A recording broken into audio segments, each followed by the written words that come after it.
You know, when this game was first announced, I kinda thought nothing of it. Like, wow, another racing game, just what I need after another racing game, which is just what I need after another racing game. This year's been full of these family-friendly kart racers, and I thought Kirby Air Riders wouldn't have much to offer me. I mean, Stage Trial would be fun, but outside of that, the original game never wowed me, so imagine my surprise when I first played this and realized that we don't need a second coming of Christ, cause it's already here. In Kirby form. This game is awesome. I want to talk about it, so why not rank all 18 race courses? I went into this ranking thinking it'd be the easiest list to ever make, but I was wrong. This was by far the most I ever had to think about a list, going back and forth on the top spots over and over again. More so than I ever did, with something like my Mario Kart World ranking. And before you go watch that ranking, please don't, my old videos suck. Also, this is only air ride courses, no top ride here, because this is a whole lot different from this. In case you're wondering where they'd rank, just imagine a big 10-way tie for dead last. They aren't bad, but I mean, in first Sakurai Direct, none of us really cared that we thought it was all gone from the game, did we? Anyways, it starts off with the single D tier course in the game. This game was so close to perfect. Number 18, Nebula Belt. Just picture this. I just unlocked the final course in this game. Every other course leading up to this point has been incredible. Who knows how good this is gonna be? One eternity later. I can't believe I had to unlock a goddamn intermission track from Mario Kart World as the final track. Who made this? Actually, no, that's being generous. At least those don't try to masquerade as something they aren't. This is just figure 8 circuit from Mario Kart DS, but with 2 more interesting turns. Now, to be fair, due to the mechanics of Kirby Air Ride, a course with mostly mild turns and straight lines can still be decently interesting due to mechanics like defeating enemies and following the trails of your opponents. But this course also makes boosting kind of a irrelevant mechanic, because boosting only really works on strict turns, which this course doesn't have much of at all. On top of that, it just looks super bland. One problem shared by all the retro courses in this game is that they all look significantly worse than the base game counterparts. Not that they look bad, it just seems like the new courses got way more attention at the end of the day. But even aside that, this course still blows. But apparently this course does have its fans, so for those fans I have one question for you. Why is the number 8 so appealing to you? Thankfully this marks the end to the D tier, and now we have to trudge through its 3 C tiers. Again, it's almost like this game is good or something. Number 17, Floria Fields. This is the first course of the game, and such, it makes me want to fall asleep. There's some pretty fun turns, and aesthetically it's super pleasing.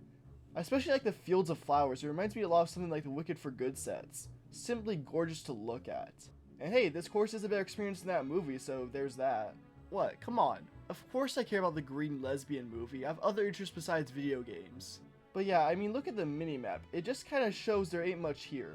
I like the part in the cave. It's at least something interesting. And it's one of the few 3-lap courses in the game, but that also means, by default, there isn't going to be much going on compared to the 2-lap masterpieces. It's a good track, but not one I'm really excited to play. Number 16, Fantasy Meadows. It's Floria Fields Part 2, everybody!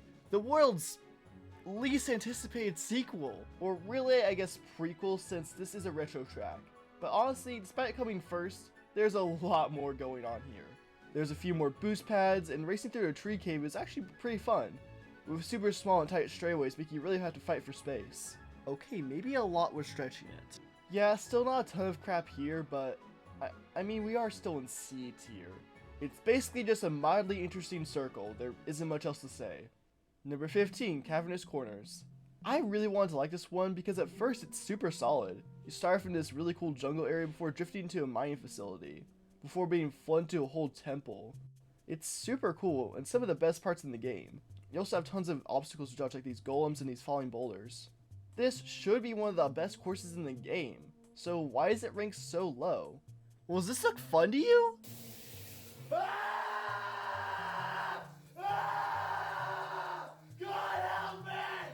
For whatever reason, the second half is filled with these annoying water geysers that just fling you into the air. And I get it, if you have a flying machine, I'm sure it's fine. But I like the machines that stay on the ground mostly, like the chariots. And for that, it's just annoying. Yeah, you can dodge them, but most of the time it's going to be pretty hard to dodge them, and you can't really see around them. It just feels like a brief bit. My controller's just taken away from me. Give it back! And even though I like the rest of it, without this huge blunder, it'd only be a high B tier. But with this, yeah, high C tier it goes, I'm sorry. But maybe next time try to turn the hose off, you're flooding my damn chariot. And now I move on to B tier, aka the time where I reveal I don't like Checker Knights that much. Number 14, Checker Knights. Okay, look, I can tell this is definitely a fan favorite. I mean, of all the retro courses, this is by far the coolest looking on paper, with this really cool dev testing looking aesthetics. And the part where you go underwater should be a huge and spectacular moment. Emphasis on should be. Rule of thumb, don't use Google Images to get your backgrounds. I don't know what happened here, but this underwater world looks so ugly. I imagine they just used the same background they did in the OG game, but it does not look good here, plain and simple. On top of that, I hate this layout. For one, it goes on forever if nothing really interesting happening after the underwater area. You get a long ass turn and a few tight turns leading up to the ending, but nothing too crazy. I would have much rather have the course end way sooner and been a 3-lap course. It just feels so long. Another thing I don't like is how slow this course can feel. And this is mainly due to patches of ground that slow you down.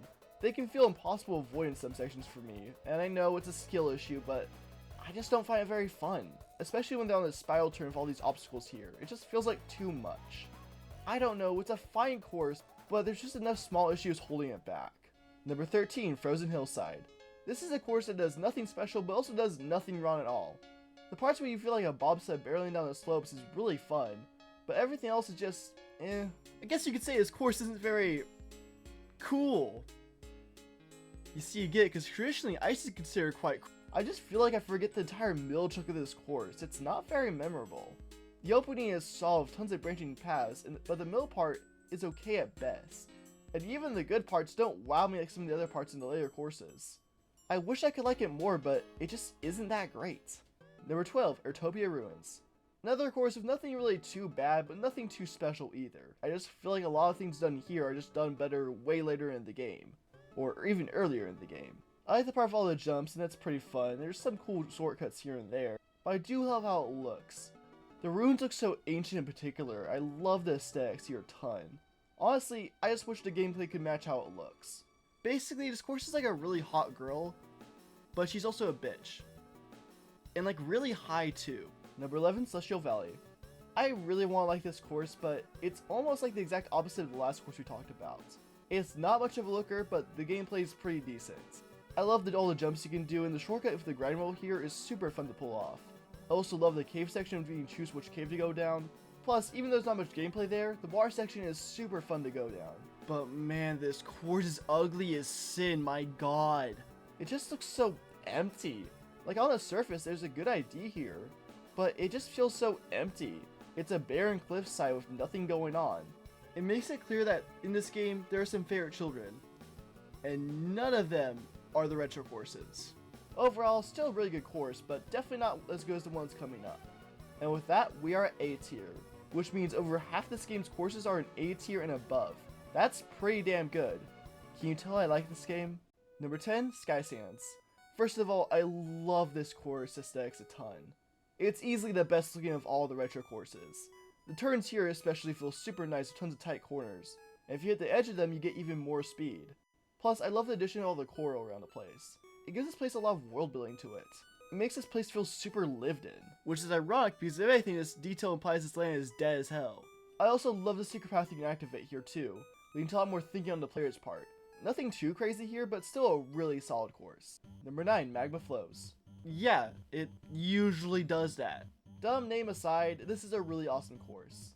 The main gimmick is the tons of branching paths to choose from, leading to this course almost feel like a maze to play through. But it's also designed in a way where that maze-like aspect doesn't really get in the way. You're always going forward, it makes the map design work super well. I will say the part where you go up to the volcano can feel super slow, and it's hard to tell where the grind rails really take you, leading to you have to memorize a lot more than I'm comfortable with. Still a great course, just one that has a few things holding it back from true greatness.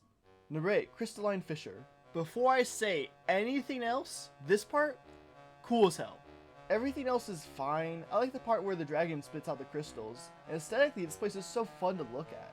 I love how visually varied the place is, with you racing outside the cave, inside the cave, and even deeper inside the cave with lava heating up the course. But one negative is this really awkward ramp here. It doesn't really look like a ramp, it just flings me in the air for no reason. I don't really like it. I do wish the middle in general was more interesting. It's kind of boring. The start is excellent and the ending is really good, but the middle is a little forgettable. But this course is still freaky solid. Number 7, Waveflow Waters. Back in the first Master Hero Sakurai Direct for this game, this was one of the first courses we got to see, and I cannot think of a better first track to showcase. Blasting into departed waterways is such a cool feeling. I love racing along broken pirate ships, the pier, and being launched into a whirlpool. A truly insane ride through and through. And again, this course looks so damn beautiful. The way the water looks in this course is just unlike anything else in the game. I also love how it starts to glow in some areas, it's amazing. I also love how much more difficult it is than the first course. It's basically like the game's just saying, yeah, you thought this game was made for babies, didn't you? No, now you get to play as Moses in a kart racer. If Moses existed in the Kirby universe, does that imply Lust does too? Oh yeah, Starman exists, of course it does. It's an incredible course. One of my favorite, no doubt. Number 6, Beanstalk Park. Okay, let's just rip the band off. This course is one of the worst looking in the entire game. Not that it looks bad, it's just so plain. There should be way more going on and way more color. But no, various shades of green. Like, would it kill you to add some color, like some flowers on these things? This should be a gorgeous area, but it just falls so flat. But everything else is perfect. There's so many branching paths to take, leading to so many fun obstacles and shortcuts. My favorite, of course, being the Ferris wheel. It's such a creative idea for a shortcut. More courses need to take a page out of Shields. Plus, there are also so many grind rails and creative obstacles, exclusive to this track like the tilting platforms. This is some good stuff.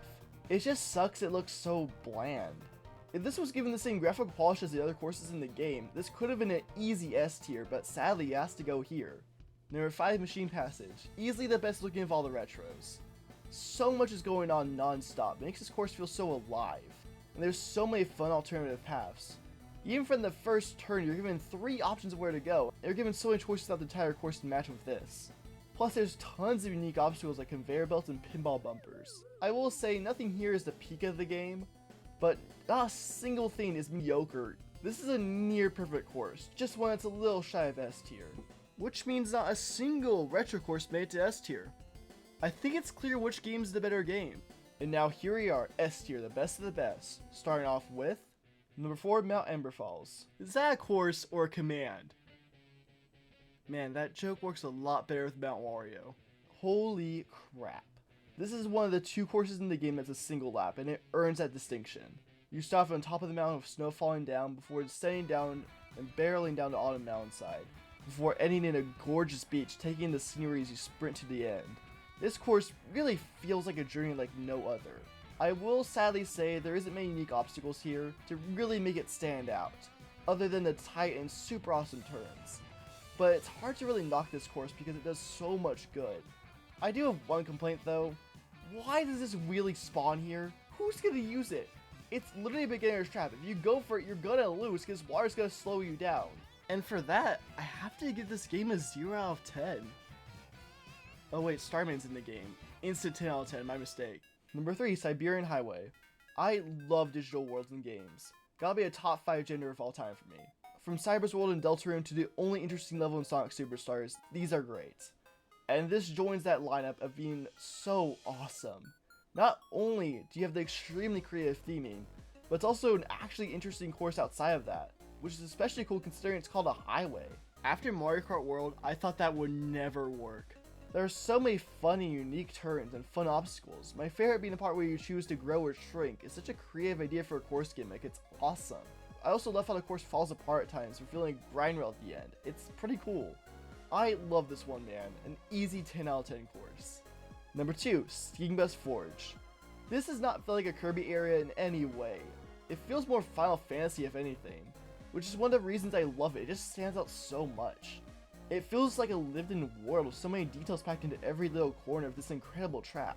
On top of that, the gameplay is so fun. You can avoid magma, use steam as a boost, and the wind tunnel at the end is one of the best endings to any course in the game. You also have the conveyor belts and crates to dodge, and it's a simply insane layout that's tricky as hell to get the hang of. I love this course, but there's one that's just a little better. Number 1, Galactic Nova. This right here is everything I want out of a race course. Excellent theming, gorgeous visuals, a killer track design full of gimmicks. and so much goddamn aura.